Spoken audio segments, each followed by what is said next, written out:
March down, march. Up there, march.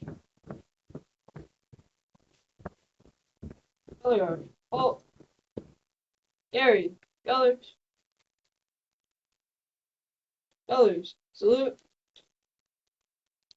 I pledge Allegiance to the flag of the United States of America and to the republic for which it stands, one nation, under God, indivisible, with liberty and justice for all.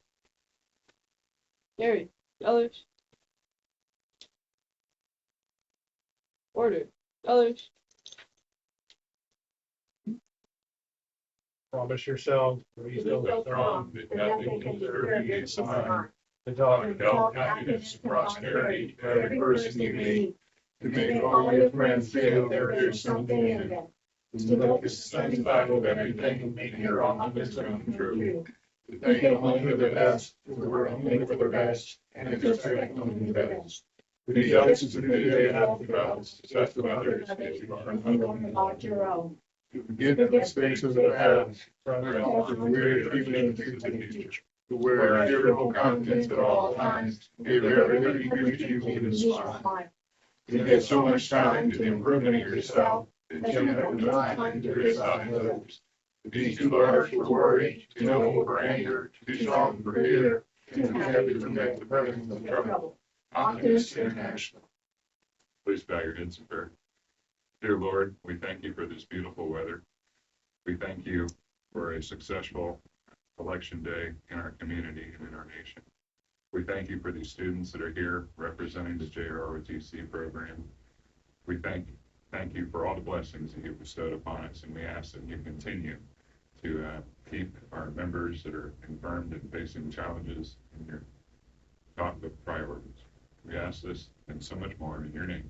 Amen. Amen. Thanks, Ron. Thank you, Ron. And thank you, JROTC.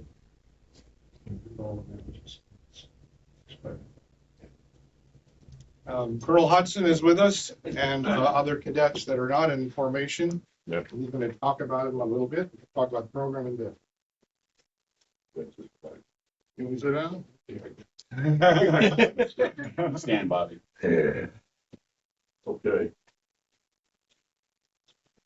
So what you see here, for anyone who's not familiar with the JROTC program, these are high school students. And the JROTC program, it's been around a long time. The Army, at least, has had it for over 100 years. The other branches of the service in the 1960s started doing it as well. But it's a leadership and citizenship program. Contrary to popular opinion, it is not a recruiting arm. Okay, it's not my job to put kids in the Army.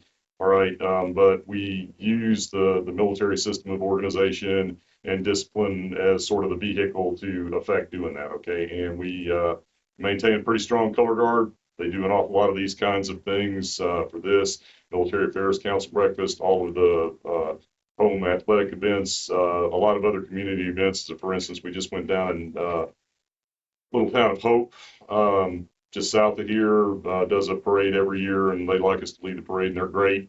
Go down there, and they always treat our cadets like they're rock stars, and fill them up with pulled pork sandwiches and stuff before they go. So it's all pretty cool. And all the stats will show that cadets that are in JROTC, all of the numbers are better among JROTC cadets than among just cross section of high schoolers. Lower discipline infractions, higher graduation rates, all these kinds of things. Okay, so I'm very proud to be a part of that. This is my 14th year of teaching JROTC. I did it for a few years at another school before coming here. 10th year at Junction City High School. I did it for 4 years in high school back in the early 80s. My son did it here at Junction City from 2008 through 2012.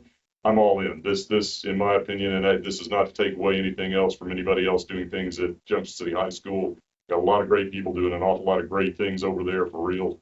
Fine arts, performing arts, sports, lots and lots of really good things are happening over there. We have a fine school in this community. And, I try to tell these kids to appreciate this, but they just don't always fully understand how much better this school is in terms of opportunities to do things than a lot of high schools are out there. So we're thankful for that.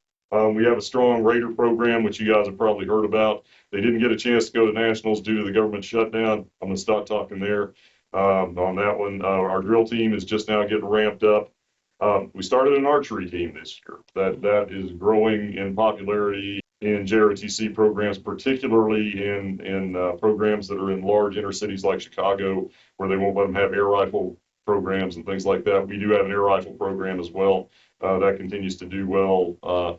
Our numbers are way up this year. I believe we are over 200 cadets at the moment, which is significantly better than we were doing last year. Particularly incoming freshmen. I believe we have probably twice the number of first-year cadets this year that we had before. I have two other instructors over there, Command Sergeant Major retired Craig Erickson. This is his second year here. He worked at Wichita South prior to that. And of course, Sergeant First Class Ted Ehlers, who's our Raider coach. He's been here forever. Like, I think he's coming up on 20 years of being in the program here. So, yeah, got a lot of experience, got a lot of good things going on, got a lot of really, really good kids. Had several of ours that have been Optimist Club Students of the Month thus far. Battalion Commander Valentina Morales was one. Superstar, honor student, National Honor Society, straight A's. I would not be surprised in the least if she was the valedictorian this year when she graduates. She's going to be real close one way or the other.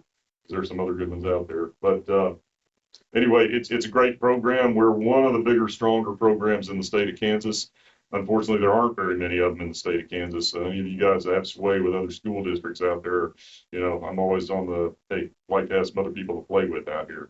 And, you know, so that's kind of where we're at with JROTC. Does anybody have any questions about it? I don't want to sit here and talk too long because, believe me, I can talk about JROTC all day. So. Well, I bet you don't have it. You have percentage of graduates out of ROTC in 4 years of school. So the question is, what The question is, do you have a percentage number of ROTC, JROTC cadets who graduate from some city high school? Yeah, that's we're 100% part of graduation rates go, and I can't think of anybody too that's been in JROTC up this. And that obviously they don't all start out as freshmen and stay all 4 years. Okay, so sometimes we'll only have them for a year, sometimes they have them for 2 years. And you guys all know, because so many of them are military, there is a huge turnover rate in Junction City High School compared to what most of them, you know, it seems like something of a rarity that we get someone freshman year and actually have them all 4 years, because, you know, it's like, hey, mom, dad got assignment to wherever, and then we don't, you know, sometimes they go to another JROTC program, and, you know, hopefully we're sending them better prepared for that. So. The funding for JROTC is, I understand that the uniforms are provided by the. Right. That, all books, curriculum, a lot of the computers and a lot of the other equipment that we have, the school district is responsible for infrastructure. Okay, so I you know, can't go to Uncle Sam and say, hey, I need a building built here specifically for a drill floor. I really kind of wish that I could sometimes, but there is kind of that division. As far as instructor pay, it's a cost share between the school district and the Army, kind of a half and half split right there. And for years, instructors had to be retirees. Okay, you had to do the full 20 years in the military and be on. And there's a fairly recent change due to difficulties in getting instructors. Now, if you've done 10 years, you've reached the rank of captain on the officer side or staff sergeant on the enlisted side. You can apply and in fact be a jury's still out on that. I have my opinions on it that I'm not going to really get into. The idea being that it probably will pump some energy in, because we're all old guys, you know, and it's like keeping pace with them sometimes is a challenge. But at the same time, one of the reasons this program works is that we are different. Okay, our classroom presence is different.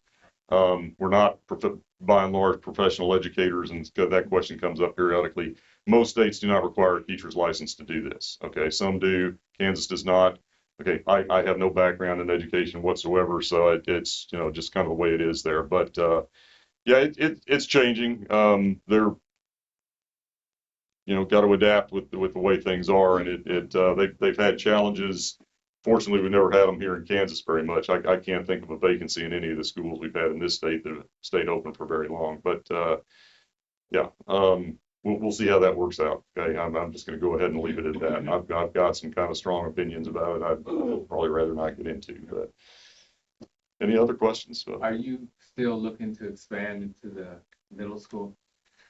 You know, there are schools that are doing that, and we do in fact have a couple of cadets that started out their first year in the 8th grade, so they're actually, you know, juniors and they've completed the 4-year curriculum. We graduated one young lady that did that last year, and there are schools that are probably sidestepping this. I'm not going to name names here, but technically the rule is you cannot have any travel involved between either instructors or students in order to affect that. So even though our middle school is almost co-located with the high school, and there are school districts that do that. Okay, Washburn Rural, as a for instance, their middle school and their high school are on the same lot.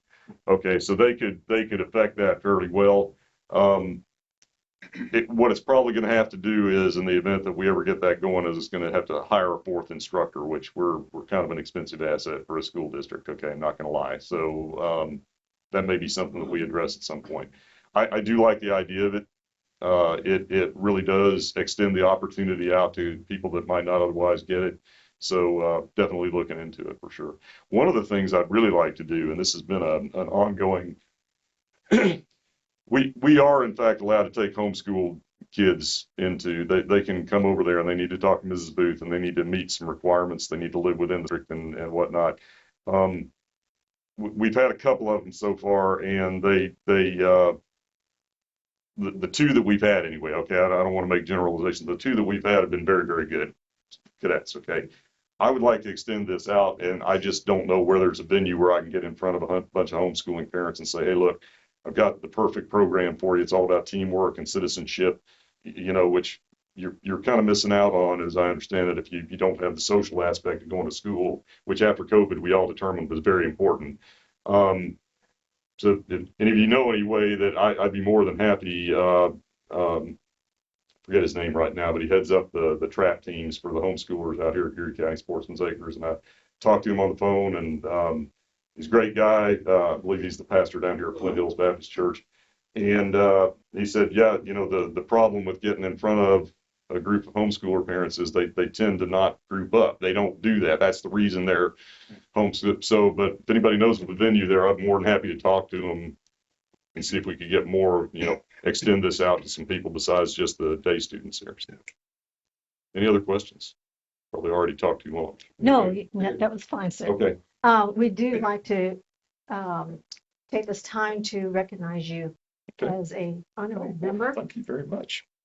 for your continued support of all our fundraisers, excuse me, our publicity, marketing, and joining us in 4th of July parades, and of course, your cadets being a student of the month for us.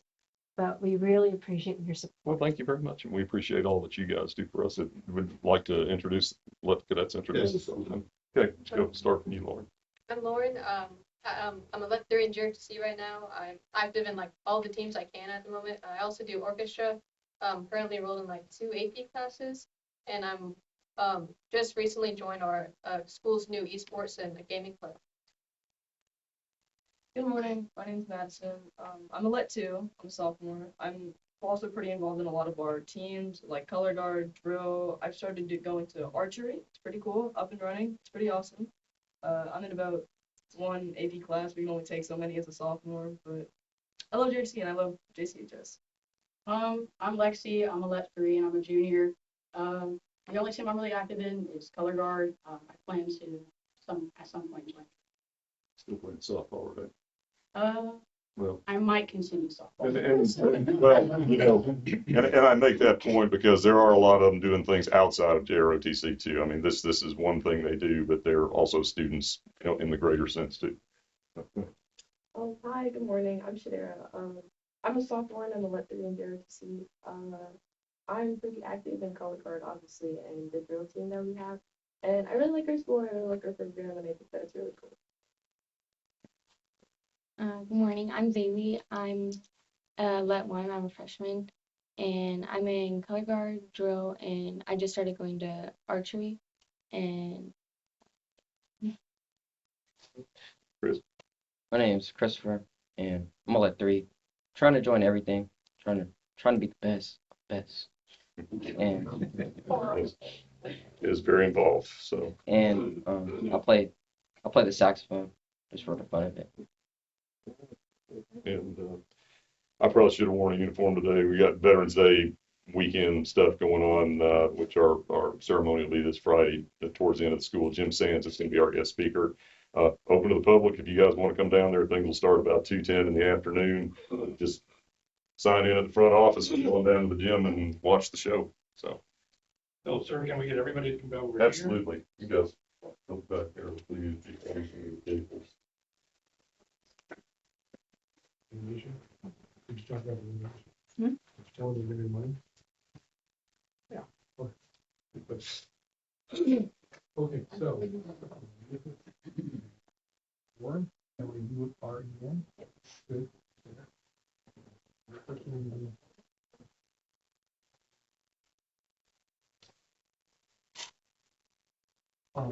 Eddie, would this be too confusing if I continue with the picture and you talk about shop for the cup? You could go to the front. All right, we'll be listening. Sorry, we're still in your time. No, you're fine.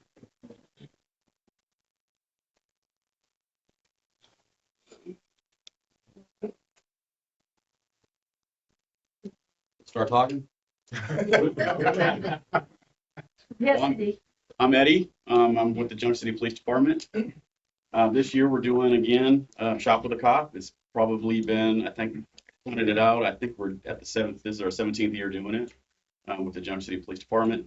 Basically, it's a program that we set up. Our Junction City Police Officers Association, or our union, started it up, and it's just a way to kind of help kids in the holiday season, their holiday shopping. So what we do is we select, or we have the schools, basically all the schools within our school district in St. Xavier's, provide us some names of students that could use some help. We do a very brief background check, make sure the kids, I won't talk about that. We do make sure we have some good kids, no big behavior issues at school, that kind of thing. And we take them shopping. We give them money. It's anywhere from $100 to $150, kind of depending on how many kids show up.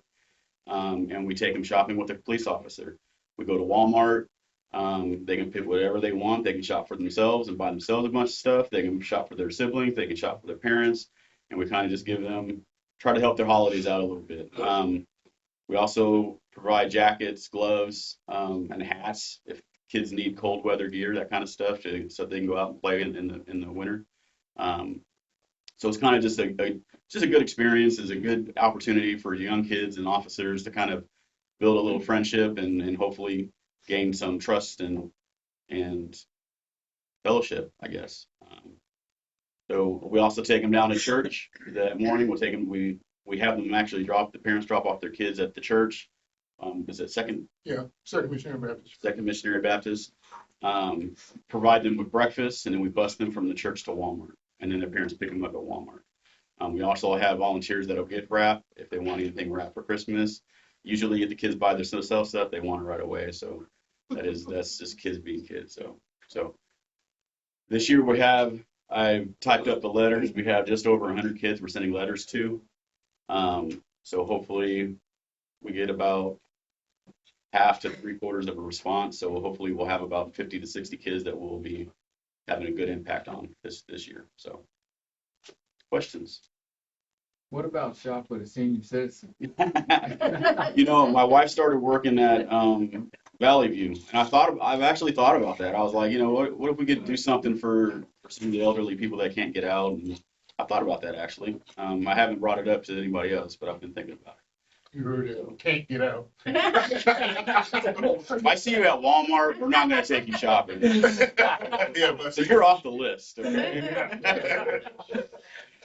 Well, I'm real familiar with the Shop with a Cop program. I think it's fantastic. Do you foresee it having more challenges in terms of being able to fund those activities with our nation's current I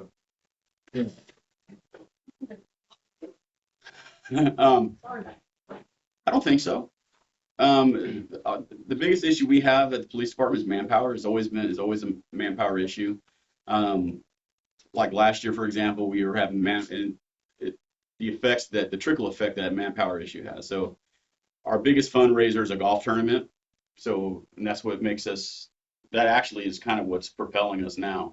Last year, because of manpower, we couldn't have the golf tournament, so it was a little smaller, the budget was a little smaller, but people, believe it or not, are giving in this still, are still giving. We'll be at Walmart with the kids and people will be giving me $20 bills just here and there. And I don't know, people are still generally good. So I don't see funding being a problem. I just see the manpower being. It's a fantastic program. Keep it up. Fantastic. So, like I said, manpower. So we've opened it up. Actually, now the sheriff's department comes. We have Grandview police officers come. We invite the civilian Fort Riley guys to come. NPs typically can't do it. We've had people from all sorts of different jurisdictions come. Highway patrol comes now. So, like I said, just to help because we have so many kids that we want to reach out and touch. So. When is the golf tournament? It was, It's already happened. it was back in early September. We have to, and that's hard to schedule too, because you got to schedule K-State football, so. Do you have a question? No. Okay, I'll let you know. All right, Eddie, can we get you up here? We have a check presentation to do.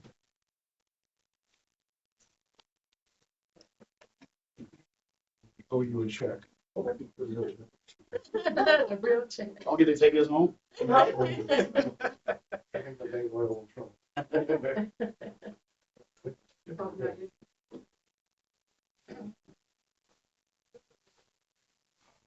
get them in.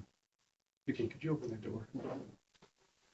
So that, and encourage the ROTC folks to come in that door. Come in through this door here. You want them to come back in? Yeah, to come in and get their food. Come in and get your. Okay, here we go.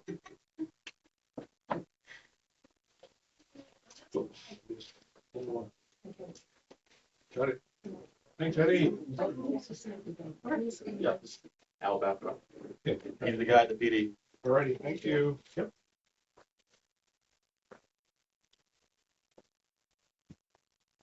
Don't eat too much. Didn't realize your daughter's in That's that. my daughter. That's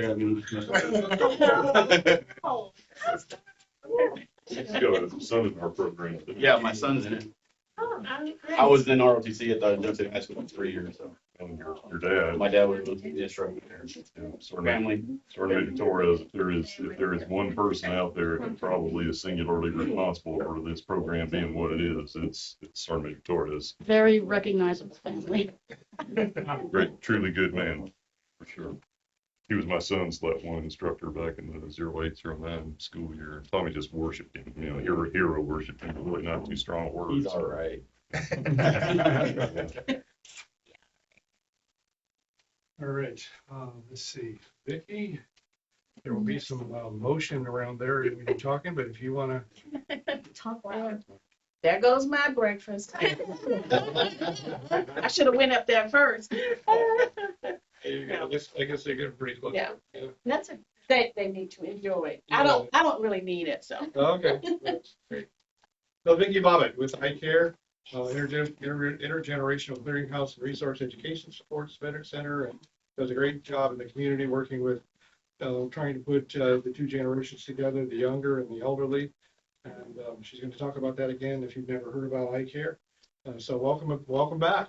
Thank you. Thank you. This is my annual privilege back here. But I enjoyed the invitation of coming to the Optimist Club. I just want to first thank the Optimist Club for their donations each year to the match, and also donations throughout the whole year when you're doing fundraising. So I just want to thank you for your support.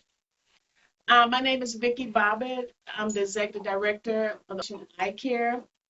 As Dr. Miller said so eloquently, it stands for Intergenerational Clearinghouse and Resource Educational Center. So we just call it iCare. And our mission is to build positive relationships between youth and older adults through intergenerational interaction. And that's what we do with everything that we do. We're trying to connect generations because we think that it's important. So just a brief history. In 2007, sort of had a vision of having some type of a program here in Junction City where the youth and older adults could come together and be able to really connect. And the idea came because I'm a military spouse, and we traveled all over to different posts.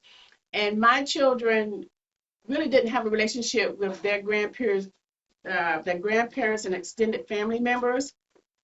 So I thought that it was just important because we couldn't always travel back home to be with relatives, that they should connect with whatever community we were stationed with. And that's part of the military life. Wherever you're stationed, that's where your family is. So my kids sort of embrace Junction City because they did most of their children and adult life here in Junction City. So trying to figure out this vision of connecting generations, I went to my church, Second Missionary Baptist Church, and talked to the pastor about this vision I had, and trying to figure out, how can we incorporate this in this community.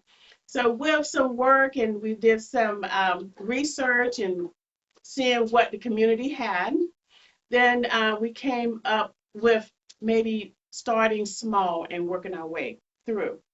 I did a presentation with Community Connections in 2007. And from that point, people were interested in this concept of connecting generations. So I had maybe 5 or 6 people from that Community Connections meeting say, hey, I'm interested in it. We want to talk about it. So we formed a committee to see how we can make this work. So it sort of started something simple like that. 2009, we became a nonprofit organization, and we have been going since really 2009. So it started from a small vision, and then it sort of have expanded, basically collaborating with the school district, because that's where most of our children are. We're getting connected to school with the community. And some of the programs that we have, we call them meet, greet, and serve. That's what I consider what the kids need to meet older adults and know how to introduce themselves and talk to older adults. And they need to learn how to serve. That's a huge thing. They want to be served, but they need to learn how to serve others, particularly older adults.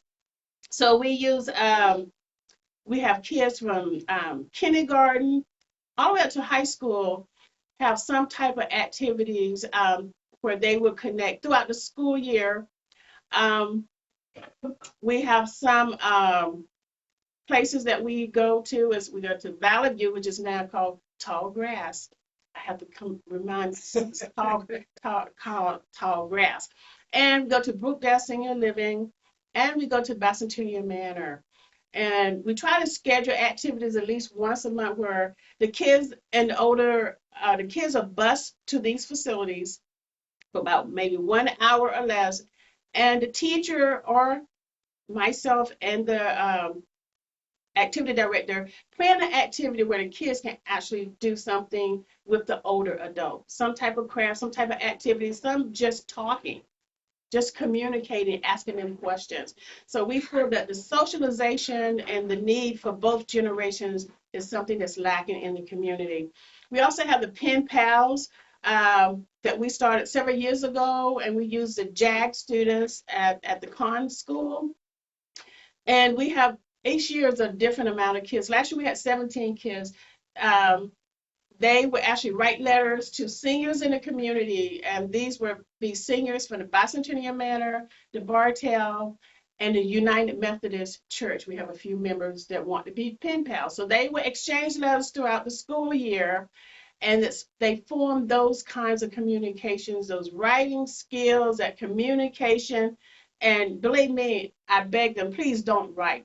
I read these letters, these kids, and I'm telling you, their penmanship is not the best anymore. I can't read them. Can you imagine a senior citizen trying to read them and the small little letters? So we really encourage them to type the letters, and the seniors too, if they can, to actually type. But some of the seniors have better penmanship than some of the kids. But they're very interesting letters, and they share a lot of personal information too as well. The seniors look forward to getting the letters. It just brightens their day. And the kids do too. They're not used to writing a letter, but it helps their skills, and they get community service hours too. So, they want something out of it too. So they enjoy that. We have another program, I Care That You Read. We've done this, maybe this is our 4th school year. where we recognize the most improved reader throughout the school year. Now, it started sort of small. We thought, well, we're going to address one girl and one boy in each grade level, the most improved student, and we would give them a book that we ordered some Osborne books. It started really nice, and the kids enjoyed being recognized for being the most improved reader. Then the next couple of years, the teachers say, well, can we do it for every classroom? I'm like, these books are expensive. So we started really small. So last year, we did like 168 books. Because if you imagine Fort Riley, they may have a kindergarten with 5 classes or 6 classes. So the rooms, bigger the school, the more the books. So we're able to get funding from you and the community to purchase these books. And the kids love being recognized for that. And lastly, we have the community garden. We have been doing the community garden. This is like our maybe 4th year that we've done the community garden, and how we pull that into our mission of connecting generations. We started out just in a nursing home with socialization. Then we looked at a broader sense. We're going to connect them with exercise. We put multi-generational fitness equipment at Fifth Street Park, and then we have a one-piece at Cornell Park, connecting generations in a healthy way. While the parents, instead of the parents sitting there watching the kids play, now they can exercise. So we went from the socialization inside, now we're outside playing with the kids, now we're gardening with the kids. And now we look at more of wellness, education, and just spending time together. So we have Street Community Garden. We have some families with children. We got adults, and we have homeschoolers out there. So now we just sort of went from one level of connecting generations, and now we're looking at the gardening part of it. Now we're closing down the garden because it's the fall of the year, but we have 15 raised beds, and we have 5 ground plots that people want to do the traditional gardening. And it's been pretty successful as far as connecting generations, bringing about educational type learning.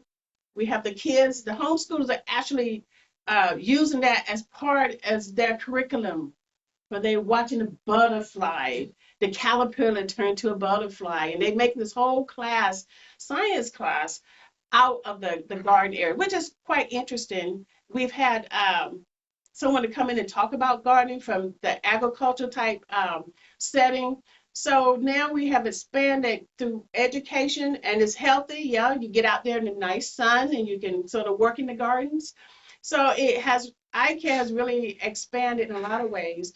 We are actually thinking about and considering putting a greenhouse. We just had the conversation this week. Now we're going and sort of explore doing something a little bit different, possibly putting a greenhouse in the community garden and actually expanding it even more of an agricultural learning experience, or maybe growing plants all year round and using it for the community garden, or we can use this for other means too as well. So yes, we started something simple. I had this little vision, and now it has leaps and bounds. So do you have any questions? Yes, sir. You have a garden, you've had crops in that garden. My question is, what crops did you grow and what did you do with them? Okay. Whereas we have the beds and the ground plots, we take applications. Anyone that's interested in it, it's like first come, first serve. And what we do is we rent those beds out and those plots out to individuals. It's $10 for a raised bed, a one-time fee, or $15 for the ground area. And the individual or families, they grow their own crop in their designated area. And they can use their crops for whatever they want to as a family. We do have maybe 4 or 5 designated beds that we use just for the community. I'm also affiliated with Live Well Gary County, where they do a healthy meals program on Mondays at the Larry Dixon Center, where they feed the seniors and families They do home deliveries, they do in-house, 150 to 200 meals. So every Monday, I would go out from these 4 beds that's designated just for the community, and whatever crops we have, we actually donate it to live with Gary County. And so when people come and pick up their meals, they can pick up fresh fruits and vegetables, mostly vegetables. We have one person out there that has strawberries. Yeah. And she shares her harvest too with us too. The school district has a couple of greenhouses now, and if you want to take, what I'm bringing up is there's a lot of grant opportunities from the seed companies that have donated. They'll leave it to a school district or something else to turn what could be a $30,000 project into a $500,000 project because it's a classroom. But you guys wouldn't necessarily have to, abide by all of those handicap accessible, drainage, this, that. I mean, but no, there is a lot of grant opportunity that I never realized that kind of sought things out with the FFA. It is pretty popular now, and I know that Westwood had a greenhouse, and we used to buy our plants from there as starter plants for our garden. I don't know if they've done it this year, but they have for some years. But I know other schools have done the greenhouse. So yeah, it's pretty popular about eating healthy and fresh vegetables and fruits. So we have a smaller area now. I can't foresee us expanding, but someone at a commissioners meeting asked, hey, we have all this land out here. Is someone interested in it?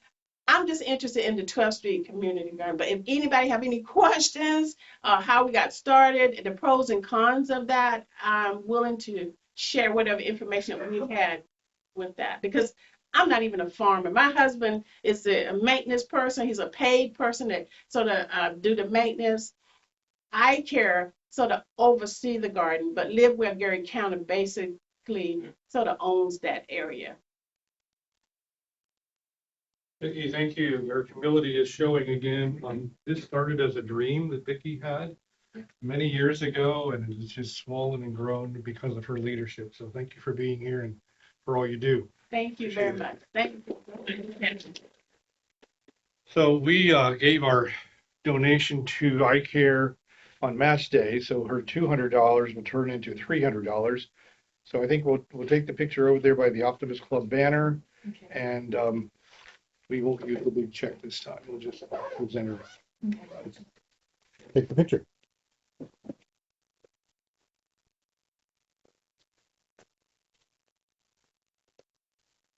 We're not using the big chip.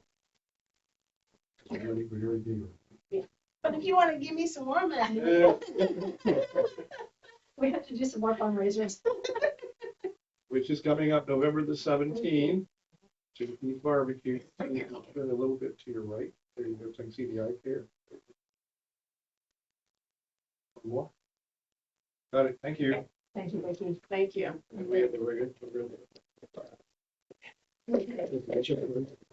No, we did it At Match Day. Girl. Of course. He really wants to give me money. He wants to give me money. I'll take it. Yeah, Okay. they gave the money at the Match Day. Thank you. And then our lottery, the last 3 number is 185. Bingo. Okay. Appreciate that. Okay. Next week, Chris Kaiser will be bringing our breakfast, and Farrell will put out the program. Thank you. Farrell will put out the program of our speakers. So thank you all very much, and have a good week.